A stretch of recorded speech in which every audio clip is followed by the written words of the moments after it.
세상이 정말 돈만이 중요한 걸까요? 사람들은 종종 돈이 전부라고 외치지만 정작 마음 한구석의 외로움은 그 어떤 돈으로도 달랠 수 없다는 걸 우리는 알고 있습니다. 그런데 그녀는 외로움을 끌어안은 채 차마 입에 담기도 민망한 비구라고 치욕적인 모욕을 당했다고 합니다. 그것도 미련하지 않게 똑똑하게 살아보려던 노력 끝에 얻은 대가가 모욕이라면 도대체 이 사회의 정의는 어디에 있는 걸까요? 배우 전원주는 약방의 감초처럼 어느 한순간도 평범하지 않은 캐릭터로 우리 곁에 존재해왔습니다. 요즘에는 예능 프로그램에서조차 특유의 입담과 유쾌함으로 시청자들에게 폭소를 선사하며 마치 존재 자체가 하나의 콘텐츠가 되어가고 있죠. 하지만 그렇게 웃음을 주는 사람일수록 세상은 더욱 잔인하게 비판을 퍼붓습니다. 그녀의 이야기를 더 깊이 들여다보기 위해서는 그 시작, 그녀의 어린 시절로 돌아가야 합니다. 전원주는 1939년, 지금은 북한 땅이 되어버린 개성시에서 태어났습니다. 그곳은 한반도에서 손꼽히는 상업 도시였고 전통적으로 부지런하고 장사에 능한 사람들이 모여 살던 곳이었죠. 그런 기질을 고스란히 물려받은 전원주의 집안은 집에서 인삼공사를 하며 근근히 살아가던 것이 아니라 아예 크게 벌려놓고 제대로 된 인삼 유통을 했던 개성에서도 손꼽히던 장사꾼 집안이었습니다. 그러나 그 모든 평화는 6.25 전쟁이라는 이름 아래 산산조각이 나버렸습니다. 그야말로 날벼락이었죠. 전원주의 가족도 예외는 아니었습니다. 생명을 건 피난길에 오른 가족들은 그야말로 죽음을 피하기 위해 보따리를 싸고 고향을 등지고 남아했습니다. 그 여정은 상상 그 이상으로 참담했고 처절했습니다. 전원주의 어머니는 목숨부지 하나로도 벅찼던 그 시대의 도넛과 떡을 만들어 거리에서 팔았습니다. 그것도 그냥 파는 것이 아니라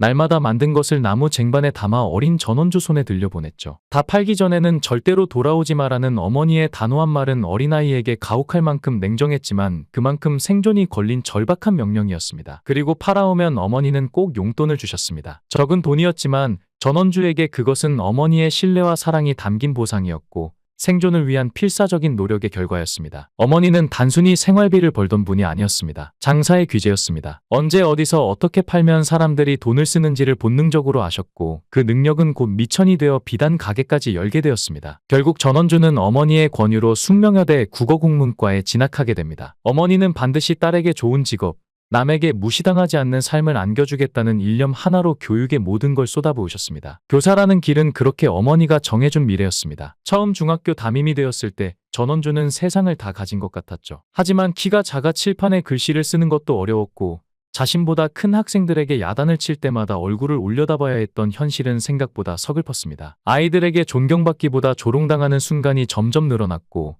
점점 교사라는 직업이 자신에게 맞지 않다는 회의감에 휩싸였습니다. 그때 눈을 돌린 것이 성우였습니다. 외모는 그저 그랬지만 라디오가 전성기였던 시절 전원주는 그 탁월한 발성과 섬세한 감정 전달력으로 해설과 연기를 넘나들며 인기 성우가 되었고 확실한 전성기를 구가했습니다. 그 무렵 라디오의 시대가 저물고 브라운관의 시대가 열리자 전원주는 얼굴을 내보이는 방식으로 일해야 했습니다. 하지만 대중은 그를 주인공으로 부르지 않았고 그녀에게 허락된 역할은 늘 악이 없고 다니는 하녀, 앞치마 두른 가정부, 점을 치는 무속인 같은 조연이었습니다. 무대 뒤에서는 질투가 넘쳤고 여배우들 간의 경쟁은 날카로운 칼날처럼 전원주의 가슴을 핥히었습니다. 무시, 따돌림, 조롱, 비웃음, 참기 힘든 날에는 화장실 한켠에서 눈물 흘리는 게 일상이었죠. 어머니는 그런 딸을 위해 좋은 자리에 시집 보내려 애쓰셨습니다. 결국 의사 집안에 잘생기고 인품 좋은 남성과 혼사를 치르게 되었고 모두가 행복을 꿈꾸었습니다. 그러나 하늘은 그 행복마저 앗아갔습니다. 결혼 후 얼마 지나지 않아 남편은 폐결핵 환자라는 판정을 받았고 병세는 급속도로 악화되더니 결국 세상을 떠나고 말았습니다. 젊은 나이에 과부가 되어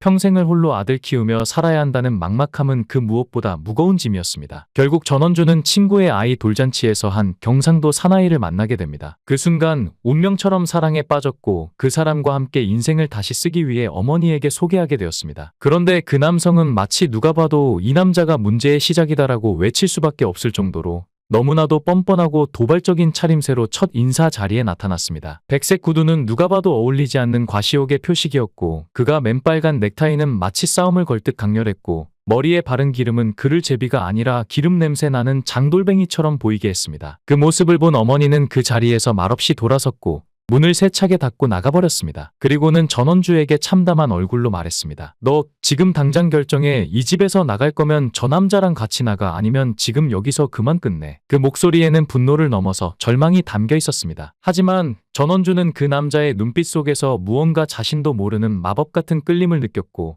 세상의 모든 비난을 등에 지고서라도 그를 따라 나서기로 결심했습니다. 사랑이라는 감정 하나에 인생 전체를 던져버린 셈이었죠. 그 남자도 아이가 하나 있었습니다. 전원주와 그 남자는 서로의 상처를 어루만져줄 여유도 없이 당장 굶지 않기 위해 하루하루를 전쟁처럼 살아야 했습니다. 전원주는 새 남편과의 부부 생활은 인간적으로 따뜻했지만 그 따뜻함을 안고 가기엔 몸이 너무나도 약했습니다. 그녀는 무려 6번의 유산을 겪었습니다. 설상가상으로 방송국은 전원주에게 차가운 심판을 내렸습니다. 그녀의 웃음이 입이 커서 불쾌하다는 이유 하나만으로 무려 40일 동안 방송 출연 정지를 당하게 된 것입니다. 말도 안 되는 이유였지만 그 결정은 철회되지 않았고 그녀는 그저 가만히 참고 눈물을 흘려야 했습니다. 방송국 고위 관계자들은 그녀를 시끄럽다는 이유로 드라마에 출연시키되 항상 죽는 역할만을 맡겼고 그녀가 극중에서 교통사고로 즉사하거나 병으로 갑자기 숨지면 그것이 현실처럼 느껴져 더욱 비참했다고 말했습니다. 그녀는 50년 연기 인생 중 30년을 가정부 역할만 맡았고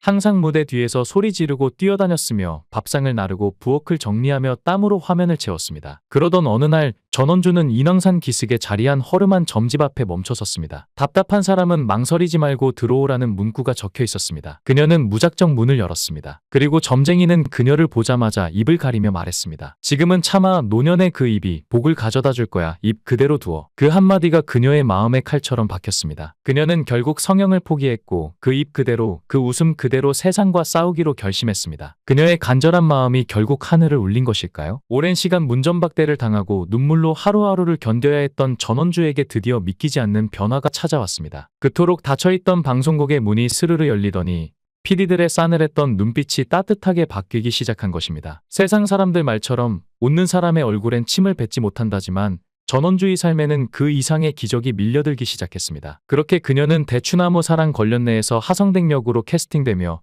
전 국민의 심장을 뒤흔든 국민 드라마에 등장하게 되었습니다. 무려 7년 8개월 동안 이 드라마에 출연하며 그동안 무시당했던 서름과 고통을 뒤로하고 비로소 인기 배우라는 이름을 등에 업게 된 것입니다. 그녀의 말에 따르면 당시에 전원주는 그 기쁨이 얼마나 컸는지 뙤약볕 아래 논밭을 오가는 촬영도 전혀 힘들게 느껴지지 않았다고 합니다. 그토록 권하던 무대에서 마침내 당당히 이름을 알리게 되자 그녀는 세상 어느 것도 두렵지 않았던 것입니다. 그 드라마의 성공 이후 시골 어디를 가도 모두가 그녀를 알아보기 시작했고 몇 년 뒤 그녀의 인생을 송두리째 뒤바꾸는 한 편의 CF가 대한민국 전체를 뒤흔들며 폭발적인 반응을 일으켰습니다. 그렇게 전원주는 단역으로 무시당하던 시절을 지나 국민 모두가 아는 이름으로 성장하게 되었고 그녀의 인생은 드디어 눈부신 전환점을 맞이하게 된 것입니다. 그런데 과연 이 모든 행운이 그녀에게는 끝이었을까요? 그녀의 진짜 사연은 이제부터 시작입니다. 최근 전원주는 선우용녀와 함께 방송에 출연해 숨겨졌던 첫 번째 결혼의 진실을 고백했습니다. 선우용녀는 그 시절을 회상하며 전원주의 첫 결혼 상대는 치과의사였지만 돈이 전혀 없었고 그녀의 어머니가 전 재산을 내어 딸을 시집 보내야 했다고 밝혔습니다. 이어 공개된 두 번째 결혼의 진실은 더욱 충격적이었습니다. 선우용녀는 그 남자가 전원주의 모든 돈을 탕진하고 사라졌다고 폭로했습니다. 전원주는 첫 남편과 사별한 후 3년 뒤 만난 이 남성과 20년을 함께 살았다고 밝혔지만